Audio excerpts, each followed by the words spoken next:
Nintendo finally unveiled Super Smash Bros. For Switch. That means it's time to talk about it today on the Pause menu. I am your host, Corey. Joining me is... Chris, hello. Before we get into that, please don't forget to hit that like and subscribe button. It helps us out a lot. But let's get on with it. Today we're going to talk about what characters we think are going to be added to Super Smash Bros. On Switch. So, who's your first character? Personally, I would love to see Shovel Knight on this game.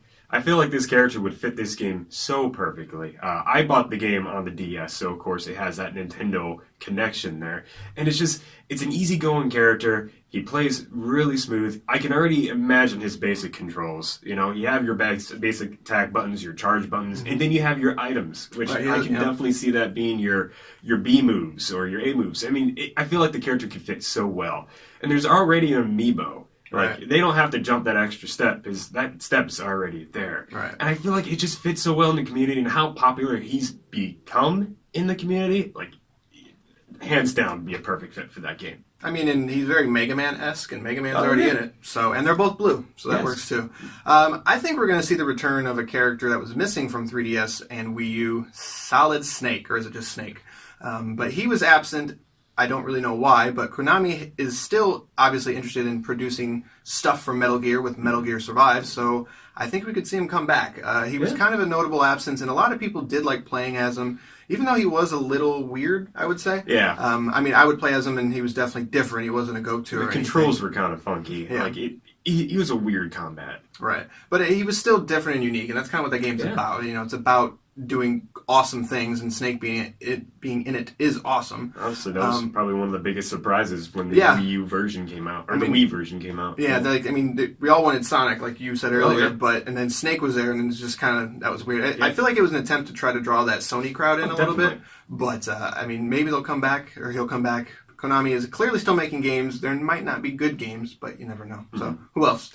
Now, I would also like to see Travis Touchdown from No More Heroes.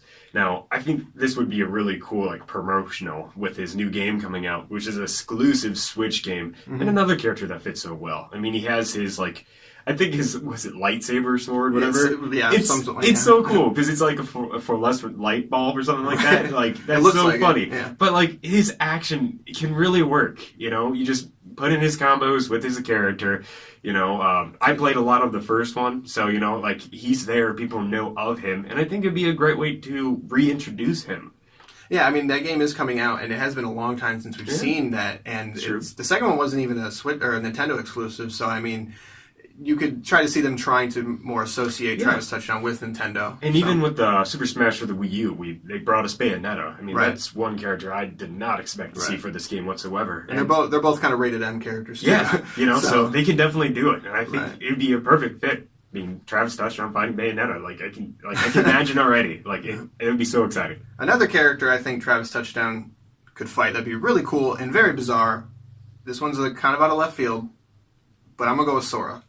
That would be great. I'm going with Sora from Kingdom Hearts. Kingdom Hearts 3 is not coming to the Switch, we all know, but Square Enix is they're working with Nintendo on a lot of projects, and we also did get Cloud. Cloud did come to and another Cloud shocker. He was never on Nintendo platform ever, as far to my knowledge. So, I mean, Sora being there it's not out of the idea, but it is a long shot. But, I mean, they have made exclusive Kingdom Hearts games in the past, but, I mean, if Microsoft can get Kingdom Hearts 3, Nintendo can get at least Sora and Super Smash Bros. It's just, talk about another character that would fit so well in that game, you know? Like, he would be my main. I kid you not. Like, I can already feel the controls, the abilities. It's all there, you know? Even they made it just like I want to say like a clone, like maybe like a Link clone. I hope not. But just the whole idea that you have him in this game.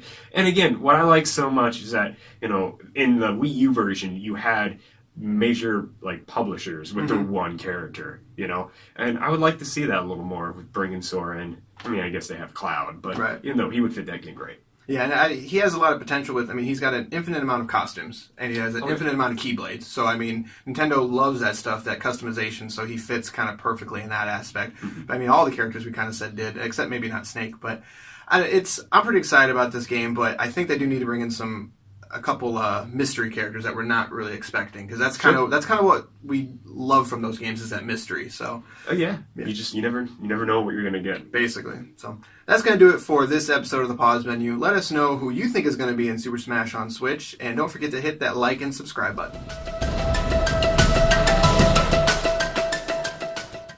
Thanks again for taking the time to watch this video. If you stuck around this long, why not give 52 games in a year a try? Where Chris and I set out to try to play 52 games in the year 2018. We also have other episodes of the Pause Menu where you can tell us what you think about the latest news in the industry.